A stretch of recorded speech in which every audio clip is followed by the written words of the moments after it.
महाराष्ट्र सरकारमधील आमदार असतील, मंत्री असतील, यांना झालं तरी काय असा प्रश्न अख्ख्या महाराष्ट्राला आता पडलेला आहे। कारण जे काही वारंवार आमदार असतील, त्यांचे वक्तव्य असतील, मंत्री असतील, त्यांचे वक्तव्य असतील,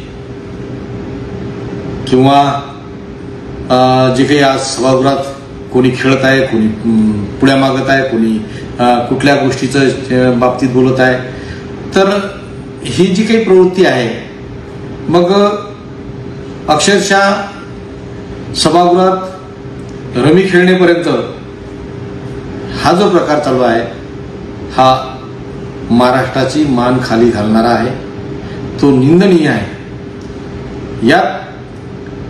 या लोकांना काय करायचं आहे, सिद्ध करायचं आहे, महाराष्ट्र काय दाखवायचा आहे, हे समजण्या पलीकडचं आहे। कदाचित असं वाटते की देवेंद्र फडणवीस साहेबांचं अस्तित्व किंवा वलय फार मोठं वाढलेलं आहे आणि त्यांना हे कमी करायचं आहे।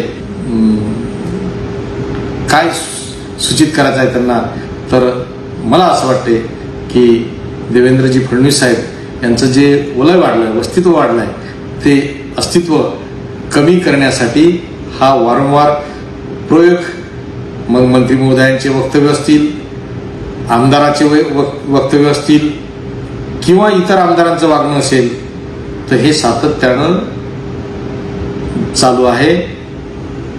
त्याला कुठंतरी असा संशयाचा वास येतो की हे माननीय देवेंद्रजी फडणवीस साहेब यांना बदनाम करण्याचं कटकारस्थान त्यांचे सहयोगी पक्ष करत आहेत। नवनवीन व्हिडिओ पाहण्यासाठी सबस्क्राइब करा आणि बेल आयकॉनला क्लिक करायला विसरू नका।